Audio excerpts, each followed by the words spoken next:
All right, here we are. Here we are! Welcome to episode something for the beginning of August, the first Tuesday of August, 2014. It's hard to remember which episode it is because we've recorded twice as many as we were releasing. Yes. But so this is actually officially episode 4. Yeah. And it's a continuation of our previous episode, the year of music. So we're comparing 1967 versus 1991. So 1991 is today. Yeah. And So if you've listened previously, we covered 1967 in more detail. I mean, there's so much good stuff that happened that... we probably could have spent an hour and a half just talking about 1967. Totally. So 1991 is a totally different kettle of fish. Is that a saying? Yep. Yeah. I don't know why it's a saying, but it's a saying. I've never done fish in a kettle. It sounds very stinky to do it that way. But it is very different, and I alluded to before the fact that there are way more albums that were released in 1991. I presume if you go year by year, that just naturally happens. But naturally, of course, the average album in 1991 is not going to be nearly as strong as the average album in 1967. But we'll see if the strongest albums of this year. No, man, I think that's an assumption. That's quite a year. Because I'm just putting out the query, the question. All right. We'll decide at the end. Will the average score as highly? I mean, even just looking at the releases in January here for 1991, there's nothing that really pops out. I mean, I don't know if you're a big Gloria Estefan fan. So this is different. So, we differ on the topic of hip hop. Oh yeah, that's fair. So one thing that's worth noting is Tiger is totally pro hip hop and is like, yeah, hip hop, and Wolf is not so convinced. Not so hop. Not so hop.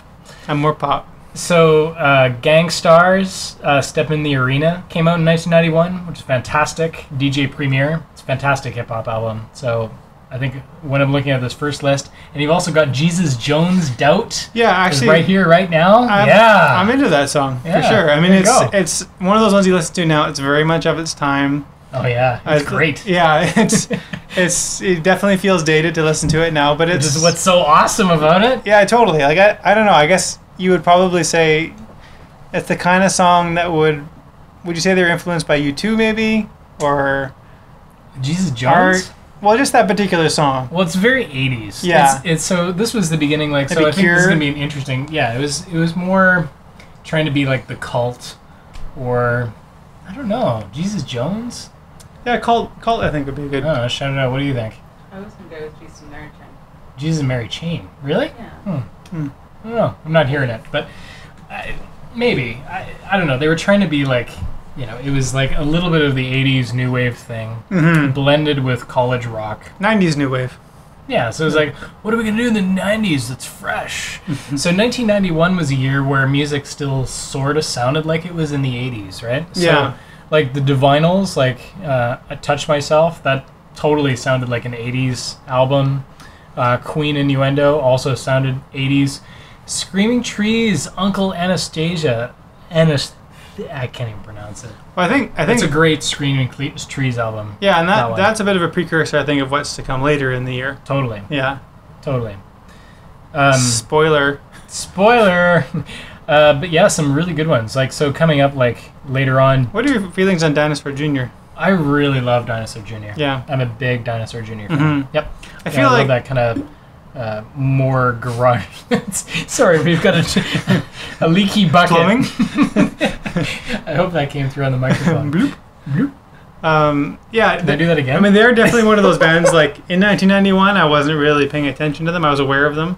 Yep. But I've come to respect them more and more as years have gone by. Oh, man, they're but I've never so good. Have not dived into them as much as I should. Yeah, no, they're definitely worth digging into. I mean, I think we're talking about artifacts of the 90s, but Butthole Surfers should be... 80s, that's crossover. Yeah. So, yeah, Butthole Surfers are more of an 80s college... Do you think their most relevant stuff was in the 80s? Well, their biggest stuff was in the 90s. Yeah. So it's the same thing as, like... Well, no, I was going to say Flaming Lips, but actually Flaming Lips didn't take off until, like, after the 90s. Yeah. When did Yoshimi come out? Yoshimi was 2002, I think. Okay. Yeah, that sounds about right. Yeah. But yeah, there's a bunch of crap. Like, you look at this list, and there's some serious crap on here. Like, The Fix, not a fan. Great White, not a fan. We passed generic over Uriah Heep album, not a fan. we passed over a Sting album that I'm not as familiar with. I don't know if you are. The Soul Cages. You probably are more familiar with it than you realize, Okay. actually. What was on Soul Cages? I mean, Sting's a bit of a hit or miss experience for me.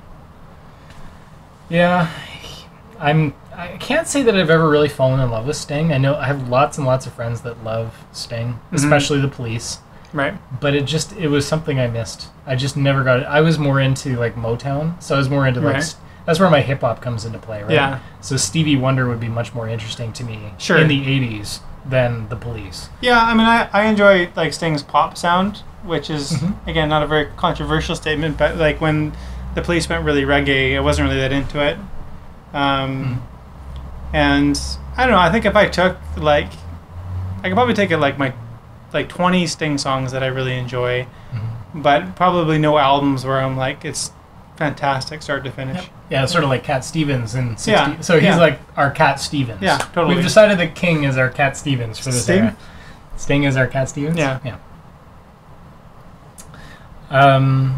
But I think you're right. I mean, again, just to drive this point home, you can tell that on average the albums aren't there. Yeah, there's I mean, a lot of dodgy stuff on We here. did have Amy Grant come out. Heart in Motion, baby. That must be still like her Christian. That is one of my phase. favorites. That was outside of her Christian phase. Was it Where really? she got a little nasty. So I didn't think She got a little nasty and put her Heart in Motion. She's like, I didn't yeah, think I'm she not started, doing Christian music loosening up anymore. till later on. I'm lifting my skirt. Now I'm making Oh man, baby. Yeah. She, Yeah, for shame. To Canadians, actually, that's a good point. Tragically Hip. Yes. Road Apples. Yeah. So that was a very good one for Canada. Yeah, Canada. Do you think- Anyone who's not in Canada will have no idea who the Tragically Hip are. Do you think Tragically Hip is? I mean, we were talking, I think, off air about U2 a moment ago. But do you think Tragically Hip's kind of gone that way too, where they're just not relevant to newer listeners? Yeah, I think so. I think it's dad rock. Yeah. It's it's Canadian dad rock. Yeah. Like only Canadian That's a dads. small niche. It's a very small niche. Yeah. Because I mean, there was But we're good people, eh? there was a time, especially like in 1991, on the Road Apples tour, they were pulling huge crowds for their shows. Oh yeah. Yeah, They in sell Canada. They sell at arenas in Canada. Yeah. Hockey arenas. Yeah. And they built on that, I don't know, up till the mid 90s for sure, where they were like, I think they're probably doing stadiums. I remember them going to Oh yeah, they're huge. doing like back-to-back shows in Kamloops. Yep. Oh yeah. If you've ever heard of Kamloops. Kamloops. Yeah. It's got a great name, and that's about all that I can say that I love about Kamloops. But I think they like Road Apples. I think was a strong album, and I think that they're deserving of their Canadian, like where they stand in sort of Canadian rock history, because they are. It's good. I probably would call them one of the giants of Canadian rock. But is it as good as the Escape Club's Dollars and Sex? Is the question. I defer to you on that. Well, one thing I know is that it's not as good. It's not as good as the KLF's The White Room, which also came out in 1991. So now 1991 is on an upswing because of the KLF, and actually Spaceman 3's recurring. Spaceman 3 is fantastic. Right. It's the precursor to Spiritualized. Oh, really? Yeah. I did not know that. Yeah, it's Jason Spaceman from Spaceman 3 went on to start Spiritualized later. Oh, interesting. Fantastic stuff. So you mentioned KLF, but do we have a KMFDM album this year?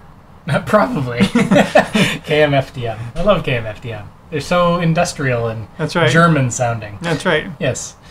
The KLF was hilarious though. They just like the album cover is great. It has the two speakers shaped like a T, and then had that wacky like Tammy Wynette playing with them on the single version that's not on the album, and 3AM Eternal. You're like, this is ridiculous. I don't understand what's going on. They're justified and they're ancient, but I have no idea what they are. I can barely remember them. Like they have a very tenuous memory of what they were. Yeah, I still don't know. What they, even if I was at the moment, I didn't know what they were. They're just such a strange, like, kind of dance concept band. How does that Morrissey album stand up in his discography? Kill Uncle's pretty good, if I remember. Let's see what else is on. So, Morrissey of the Smiths put out his second solo album that year, and I don't know I don't. That's the thing about Morrissey's like solo stuff. I don't know it inside and out. Like I know the Smith stuff. Yeah. I really like the Smiths and I really like Morrissey, but I definitely like this one doesn't stand out to me. I would say. Yeah. Yeah, I don't think it's his standout album. I mean, I prefer Your Arsenal. I've had a hard time moving on to Morrissey post Smiths just because I like Smith so much more. So I feel like it's, I don't know, it's I feel a bit sad listening to Morrissey, not just because of the music he plays, but I'm so sad on the outside. Yeah. Yep. Okay, but moving on. Actually, I want to talk about, because I don't want to waste any time. Rick Astley did bring out an album, and that's awesome. And Boogie Down Productions put out a live album, which is funny.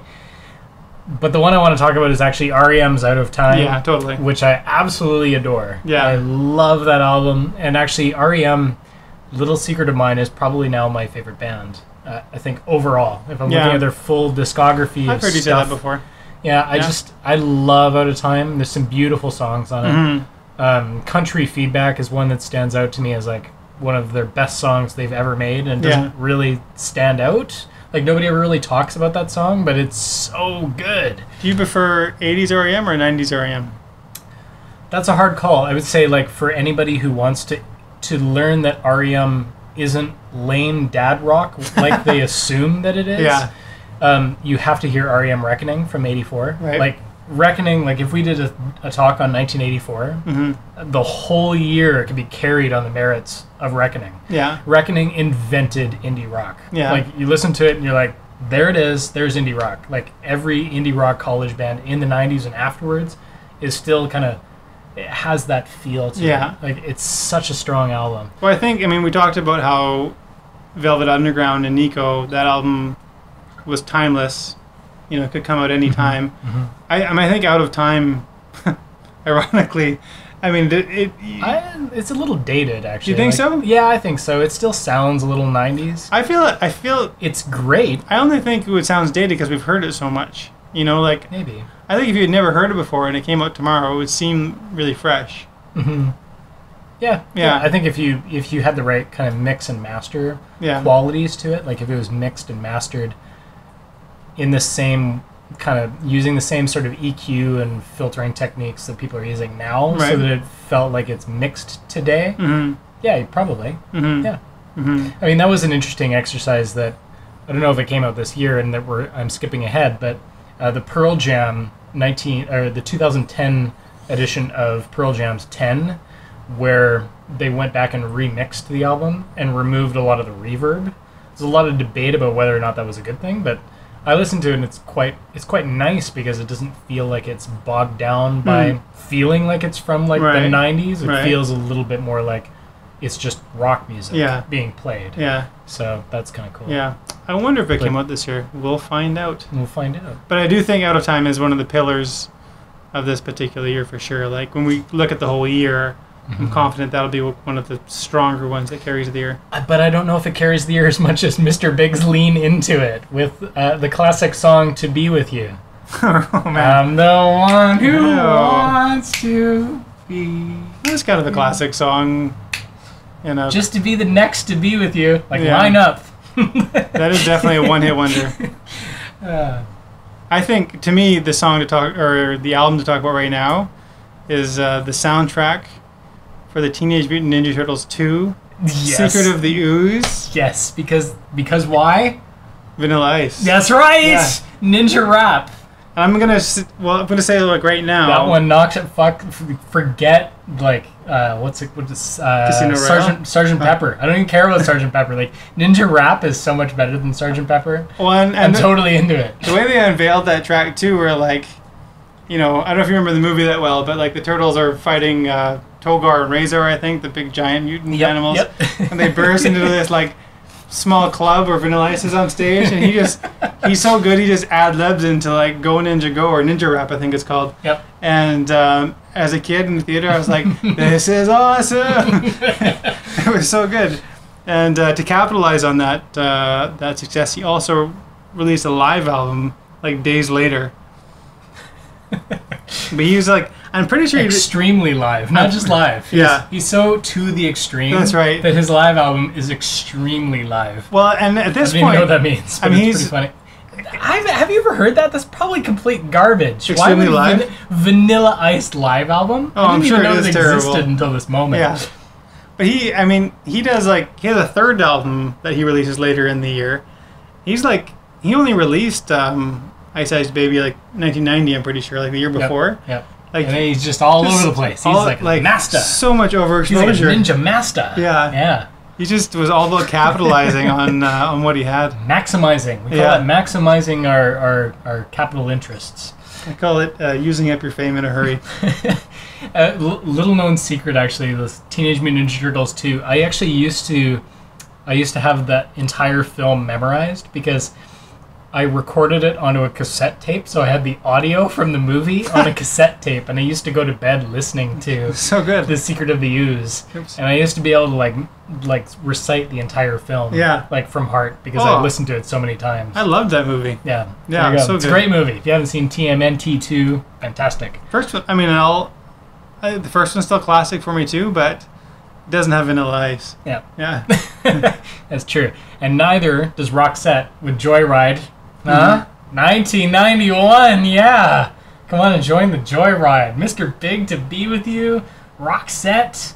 Man. And then Slint Spiderland, which is totally actually good music. I have no idea. Oh, fantastic. You haven't heard Spiderland? No. It's it's a reissued classic. It's the kind of thing that Pitchfork would give 10.0. Right. Brilliant, kind of precursor to math rocky type stuff. Fantastic. It's a real hipster, it sounds like. I guess so, if you must call it that. Oh, I see a little Sepultura coming on the list. Oh, Sepultura. Alanis's debut album. Oh, wait. Is that Alanis Morissette with is that the one with Too Hot?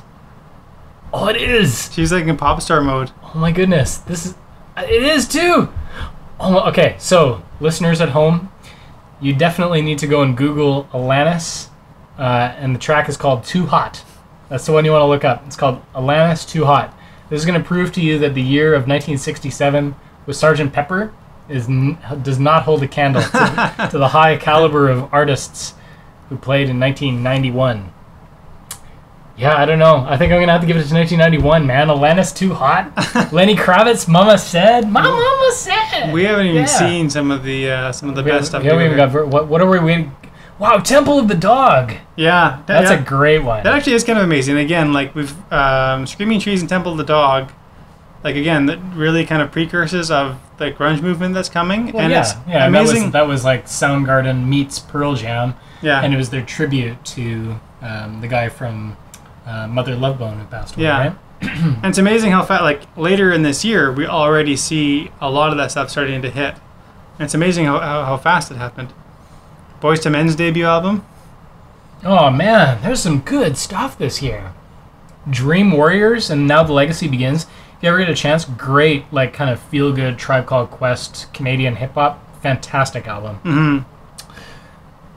Wow, yeah, there's some really good stuff this year. Oh, good. Huey Lewis and the News kept going, so that's good. De La Soul, see, more great hip hop. De La Soul Is Dead came out that year. Fantastic classic hip hop album. We have EMF's album with Schubert, included What was their Unbelievable. song? Unbelievable. Oh! That's right. See, this is I still love that track. Oh, that's great. And just to spoil it, Marky Mark is coming later too. So we've got Vanilla Ice going strong, EMF, Marky Mark. There's still that dance movement is very relevant. Yep. Marky Mark, where's Marky Mark? Is he on this? He's one? a bit further down. Oh, okay. Yeah. So he comes out after the Smashing Pumpkins' first album. Yeah. Hey, everybody's favorite nasally singer, Billy. That's right. But There again, it is. it's not... Gish isn't a particularly great album, but again, it's sort of a precursor of that sound that's about to come. Kind of that transition. We can call that the Yardbirds album of 1991. Yeah. I don't know. It's got some really good stuff on it, though. Rhinoceros is an amazing song. Yeah, but I would say now if I listen to it, probably a third of the album I'd be really into. Yeah. Yeah, it's very of its time. Yeah. Yeah, there's a lot of kind of middle of the road stuff though that's looking at kind of the meh kind of garbage on this list. Kylie Minogue's sister Danny Minogue put out Love and Kisses. Not super crazy Danny about that. Minogue, I didn't even know that. Oh yeah, Danny. Yeah, Kumo D put out some like kind of like his career was kind of winding down. Like he wasn't putting out great stuff like Wild Wild West anymore. If you're into your '80s hip hop, Is that Foreigner album got some of the great songs on there, or is that or those days past? That would have been passed as well. See what I mean? Like there's a lot of middle of the road stuff. Actually, though, like on a completely different wavelength, Natalie Cole put out "Unforgettable with Love," which actually is a really great album. Yeah. Like that, the idea of working with a deceased artist. I think actually that was like the first time that somebody did that in With a her major way. Yeah. Okay. Yeah, because she went back and like recorded. Unforgettable. Unforgettable with her dad, who had passed away already. Yeah, that's very cool. That was kind of a new idea.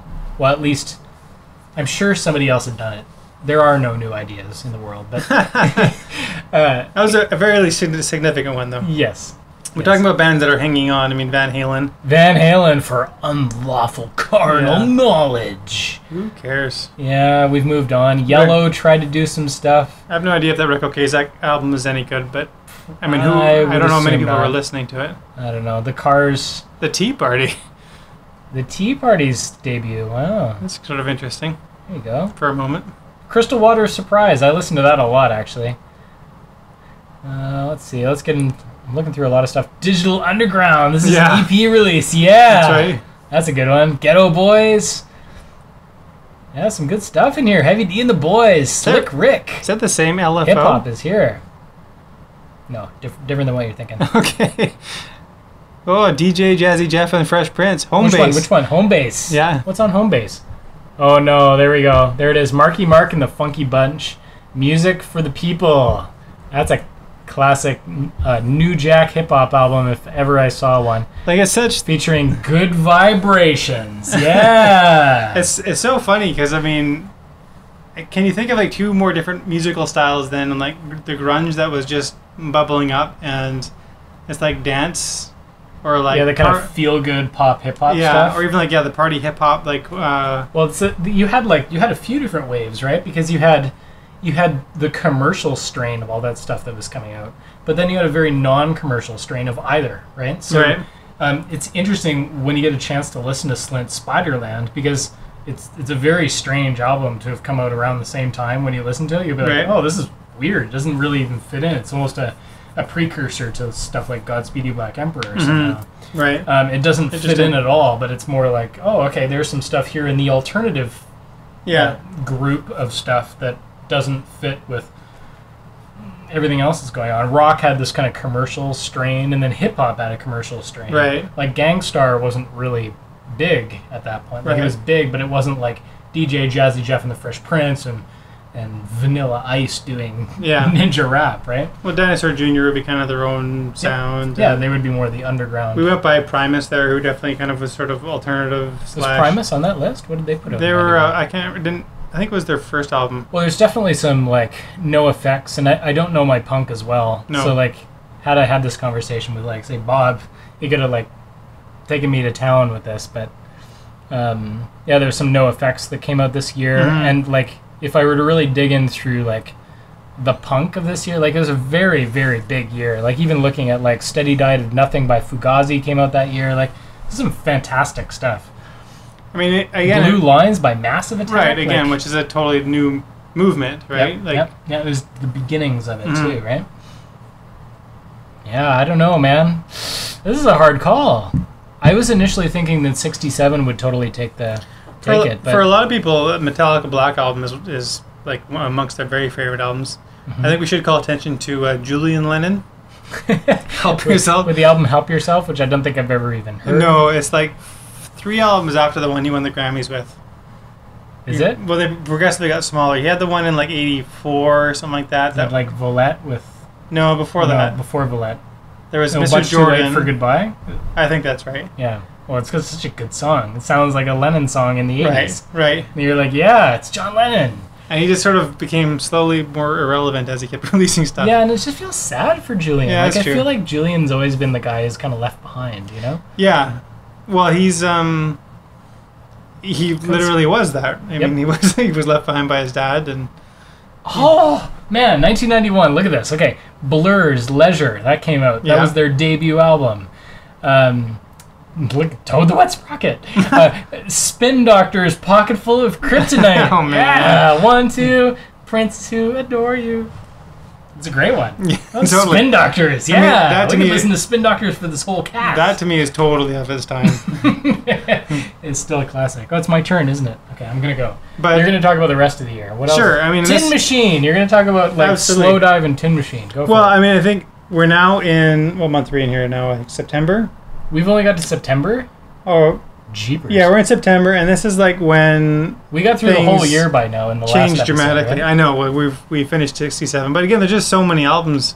You can tell that pop music has definitely taken off a lot more than the previous one. Right. where, like now you've got just so many albums, like Naughty by Nature, the I know. self-titled one. I mean, there's big ones that I Pearl don't care Jam about. 10. Yeah, Wow. that to me is like Pearl Jam 10's. I think this turning point for this particular year because we're going to see more stuff that's in line with that sound. But and Pearl Jam 10, I mean, we'll probably should get to the end of the year and then talk about the albums that are really, really significant from the year. But they're, I mean, like Mariah Carey's Emotions album obviously was a big one that I don't care for, but was That was really big though. Like Yeah.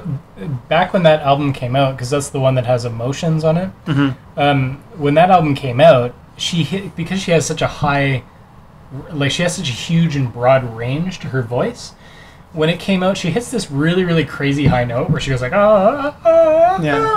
and she like hits these crazy, really high notes. And I'm not even gonna try and emulate. But she would open garage doors when people would like drive through the neighborhood because she hits this crazy high frequency that happened to be at the same frequency that the garage door openers were. That's funny. So yeah, that was kind of a funny moment of that era. And then Celine Dion tried to top her. Oh no, is that in this year? No, I don't think so. But is that? Yeah. Oh, Guns N' Roses! Use Your Illusion 1 and Yeah, 2! totally. So that's really interesting to me because November Rain! like Guns N' Roses coming out at the same time when like Pearl Jam came out. We mentioned Screaming Trees, and Nirvana has which album did Nirvana do this year? I've lost. Never mind. Never mind. Yeah, totally. So Yeah, there's like the big one, Smells Like Teen Spirit. exactly. So like grunge is like getting ready to go huge, but Guns N' Roses is like this big album that is That's sort the of- corporate rock version of it. yeah, but and it's also kind of like the last big '80s hair band album. Yeah, because like other bands like Great White and Warrant were still trying to do stuff, right? Yeah. Like it's actually funny because the band that was in the studio that is in that Sound City documentary, like Sound City, Yeah, the band that was in the studio prior to Nirvana coming in to record Nevermind Right.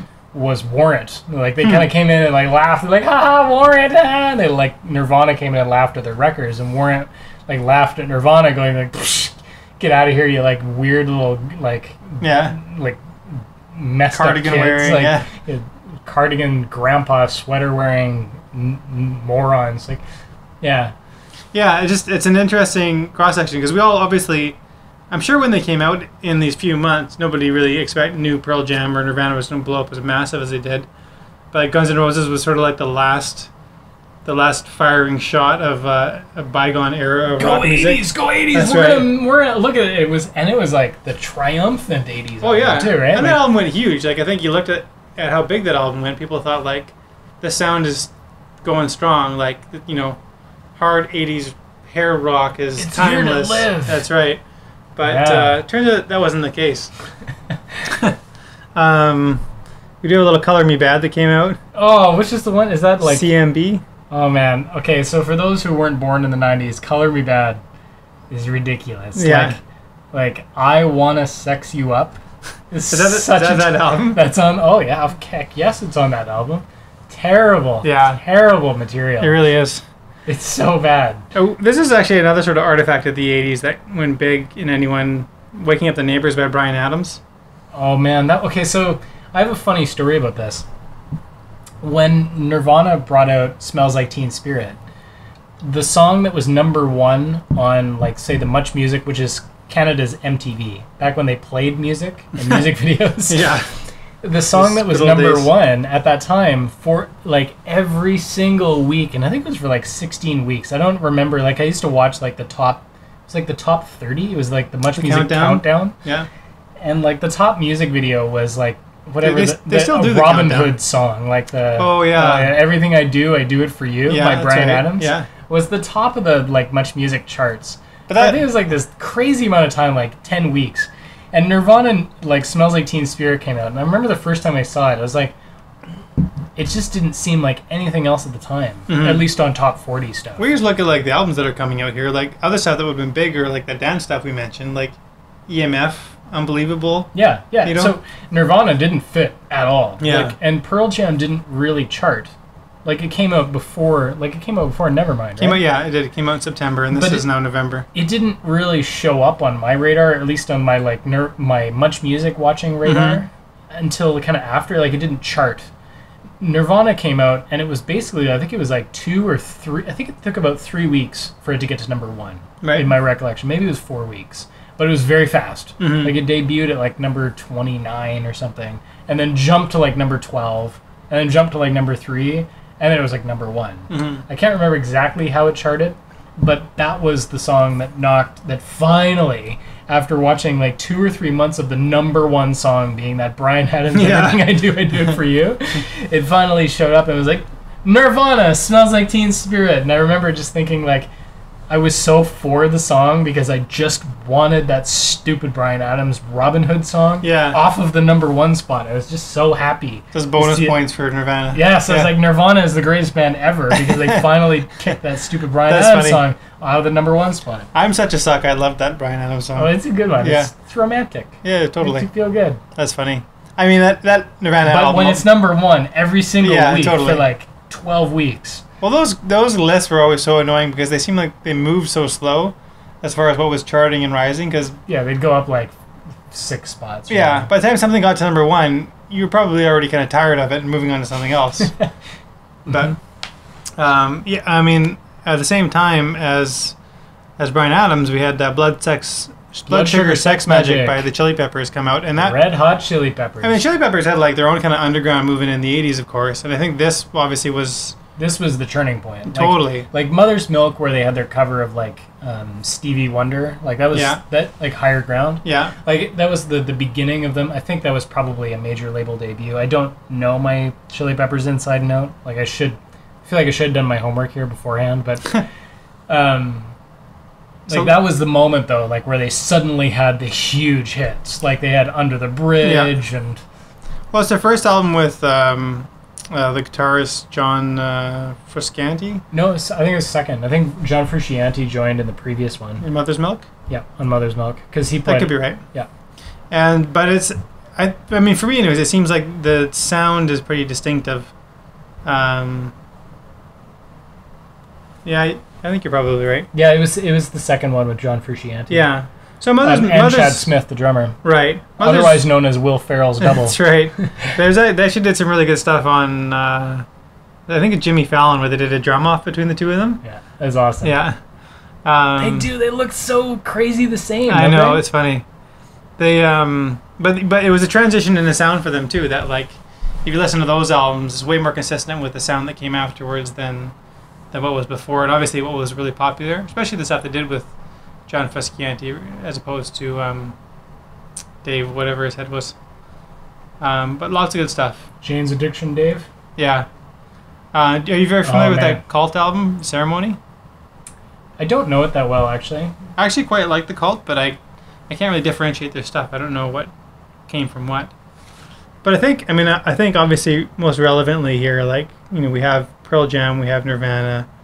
A Tribe Called Quest, The Low End Theory. Fantastic. Oh yeah, right. Totally. Fantastic hip hop. Public Enemy. Yeah, there you go. See, Apocalypse 91 came out that year. Of course, Apocalypse 91. Duh. Yeah. I don't know that. Diamonds and Pearls by Prince, the New Power Generation. What songs are on that one? Let's see. I just know it's Prince. Everything Prince is good. I don't remember. Cream, get on Oh top. man. Actually, okay, would this have been the same year that they brought out the Batman soundtrack? That was 1991. Yeah. Oh yeah, it's so good. Prince Bat Dance. Oh yeah, I love that stuff. But some other good ones on this list. Look at this, Cool as Ice, Vanilla Ice. There you go. That's his first appearance or third appearance. I mean, on there you the go. list. He's there again. Yeah. But Soundgarden, Bad Motor Finger, Jesus Christ Pose, a great song. Yeah, totally. And I think that's Rusty Cage, right? Rusty Cage is on that album. The one that Johnny Cash covered later. I mean, again, it's a harbinger of that sort of movement that Pearl Jam and Nirvana are about to blow wide open.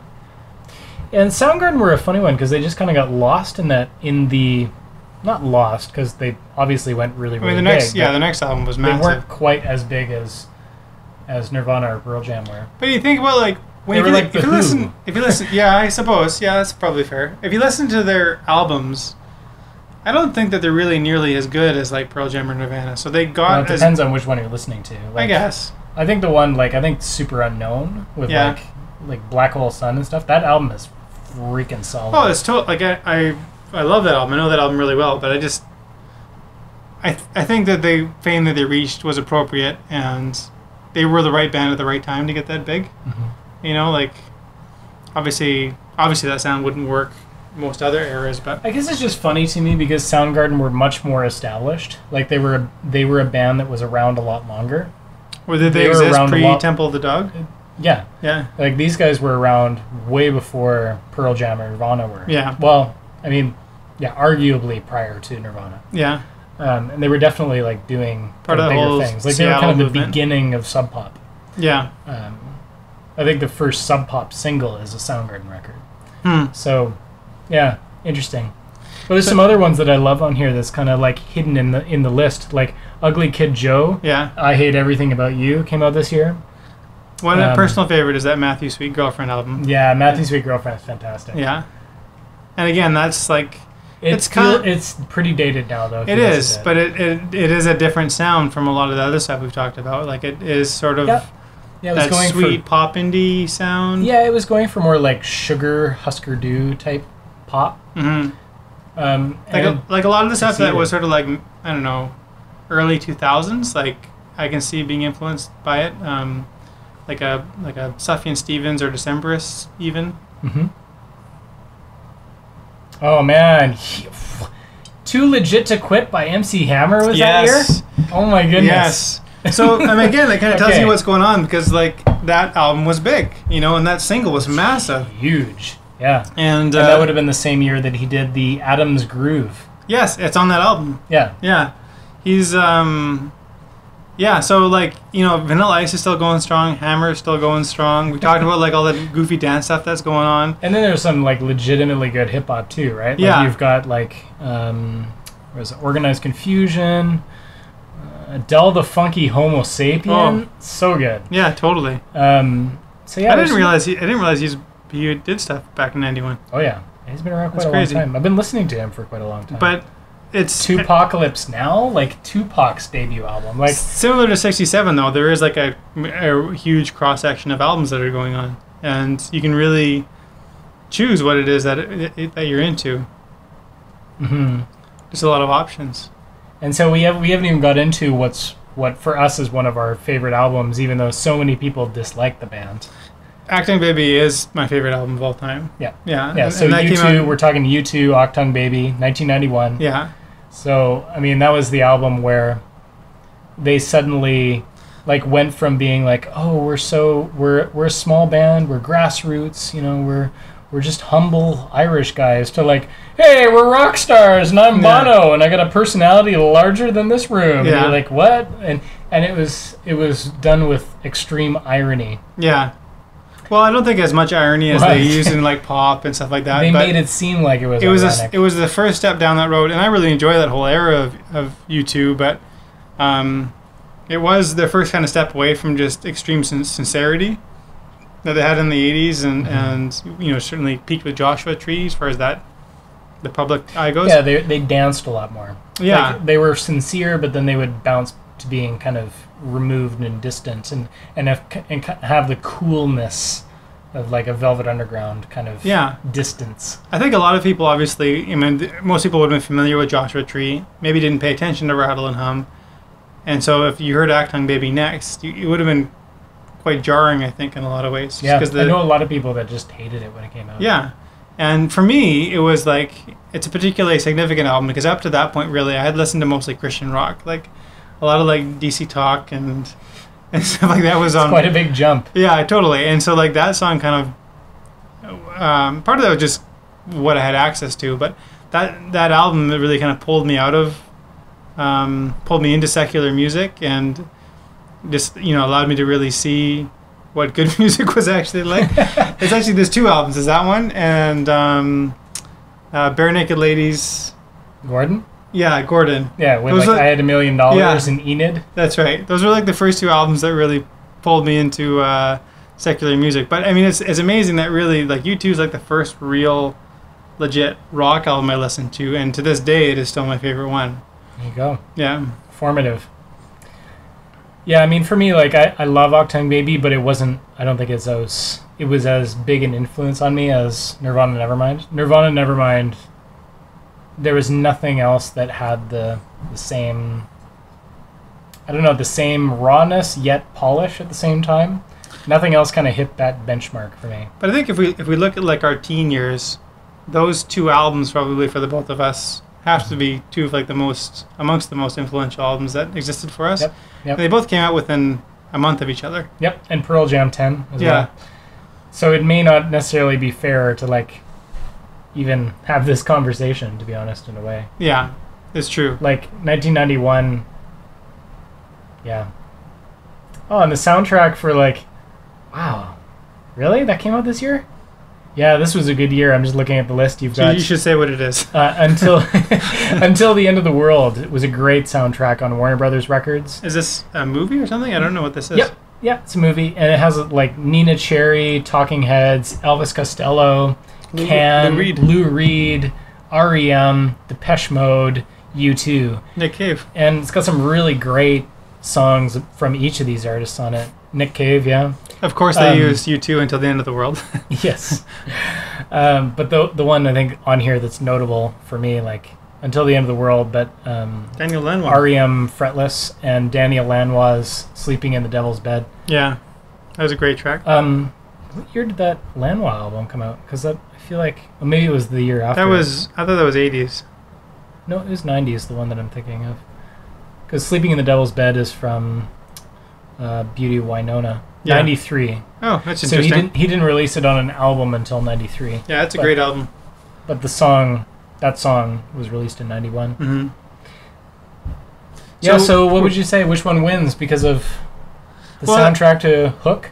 1991? There's a Live's debut album, which I've never heard before. Oh, but I hate Live. Oh, do you really? Oh, I hate them so much. Oh. I don't know why. I still really enjoy some of that stuff Lightning with Throwing Crashes? Copper. Yeah, oh yeah. Oh, Yeah. Again, it's that sincerity that they have.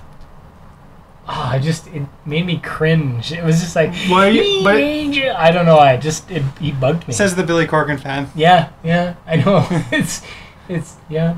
I mean, how much of it is the story, like who they are? I think it was a combination of his voice, and I associate it with like slow dances at like high school dances, Yeah. where you liked a girl and the girl didn't want to dance with you, and you're like, but I want to dance with you because I'm in love with you, and you're not returning my affection. This is misery for me. So it's sort It of sounds like a very specific experience that you had many times. to Live. Yeah. Yeah, So I think because you're of right. It's a bit of an unfair argument because for us, because we're not 60s kids. Yeah, I mean, we didn't grow up in the 60s. Like I said before, in the previous podcast, we had to really dig for the stuff. And there is a ton of amazing stuff. It's an amazing year of music. And some albums that were actually probably more influential on music and as even a the whole. stuff that came out in 91. Well, speaking in 67's defense, there was some stuff that was much more formative. Not That's what I necessarily mean, in like, hip-hop. The stuff we listened to in 91 was influenced by what came out in 67. Yes, totally. Yeah. Totally. Yeah, so, I mean, ultimately, I'm going to say 91 because I've just listened to that stuff so much more. And, again, I mean, on the strength of Acting Baby alone, it's hard to turn away from the year that houses the album that is my favorite. But also, I mean, I love that Pearl Jam album. I love that R.E.M. album. Yeah, I'm going to say, like, in this case, 67 would probably be the favorite to win between the two of them. If people are looking at it neutrally, I'd say that's probably fair. Yep, because you've got some of the most influential albums of all time. So if you're looking at it as a true critic, looking at the art form of what came out in 1967, like Love Forever Changes, Sgt. Pepper, like just Good Vibrations by the Beach Boys, like there's some big... But 91 had Good Vibrations by Marky Mark. So we could do Good Vibrations by the Beach Boys by Good Vibrations versus Marky Mark. That'd be our next discussion. That'll be our next episode. Those songs have enough meat on the bone that we might need 2 podcasts for that. Two-parter Beach Boys versus Marky Mark and the Funky Bunch. You've heard it here first, folks. So I think we're ultimately on the same page. Yep. We didn't. Do you want to talk about "Dangerous" by Michael Jackson at all? We didn't really even touch on the fact that came out. That's too bad, actually, because "Dangerous" by Michael Jackson actually was probably at the time was my favorite Michael Jackson album. It's probably his last. It's not. Yeah, but it's probably his last great. It's album. the end of his strong run that he had. Yep. Yeah, I think so. Yeah, that's fair. Because everything else after it was kind of like, it was weird, like Heal the World and like rubbing the dolphins or whatever the heck he was doing next. I don't know, it just got a little weird. Is that what they call them now, dolphins? Yeah, I guess so. But yeah, it was a little weird. And prior to that, it wasn't quite as weird. It was kind of cool. He had like sledgehammers and he was breaking cars, and you're like, yeah, Michael Jackson, yeah. It was very satisfying when that... Like Black or White with Slash? Well, I was going to say, he passed away, I think he was 50 or whatever, but at the same time that documentary came out, the name of it escapes me. Oh, really? Yeah. Is it good? Yeah, because it is in a lot of ways, especially with the timing of it. He's such a brilliant artist. A celebration of his career, and you could see that, I mean, the admiration that the other musicians and dancers had for him. You could see the care for his craft that he still had. Like, his ear for picking up the tiniest little detail was incredible. Oh, yeah. And just like, he would have, it's all rehearsal stuff, right? That's the whole thing, is just like him rehearsing for this tour. Right. And he has this audience of a bunch of dancers, a bunch of musicians and producers and roadies and stuff. They're all totally like enraptured by him. He's got them all held captive, and he deserves it, because he's just he has this incredible presence. He's earned it. He was such a pioneer in that in his field of music. Mm-hmm. So it was actually really satisfying to see what was a lot of it was kind of a celebration of his career. Mm-hmm. So I mean, it was always kind of sad to see the spiral. And it felt like at least the last kind of pop culture piece of him that I saw was like a positive thing. Mm-hmm. And you didn't. It's hard to kind of ignore all the other stuff, but I think that he deserved at least a little bit of the dignity that comes with just saying he was incredible what he did. Totally. Yeah. Yep. Made some of the greatest pop music of all time. Yeah, totally. Yep. And still holds up. If you asked me like in the 90s about his stuff, I thought, oh, that's so 80s. But if I look at it now, like, it totally holds up. Mm-hmm. Yeah. Yep. Yeah, it's fantastic. Especially the stuff he did with producers escaping Quincy Jones. Yeah, man, off the wall. So good. Yeah. Yeah, Quincy Jones. Mm-hmm. All right, so this episode is a wrap. 1991, I think we've declared the winner. If you disagree with us, feel free to tweet us, and we will disregard it. We may have to reconsider. 1991 ended on Monster Magnet, Spine of God. What about Zard? I've never heard Zard. Is that a real thing? It's a real thing. I feel like it came out on Christmas, so I feel like it should be something we look at. Christmas. A Japanese pop rock group. Oh, wow. Originally a group of 5 members. I just assumed they were like a metal group like Guar, based on the name. I wonder if they're similar to the Pizzicato 5. Huh. Anyways, well, we leave you with that. That's right. And we say 1991 is the winner. If you disagree, feel free to, send us whatever. You can find us everywhere at Tiger Wolf Cast. Or just tell us what you think about, if you listened to anything based on this, or if you have any opinions, let us know. Yeah, for sure. So thanks to everybody for subscribing to us, and let us know what you think. And until next time, bye. Bye. Thanks, everyone.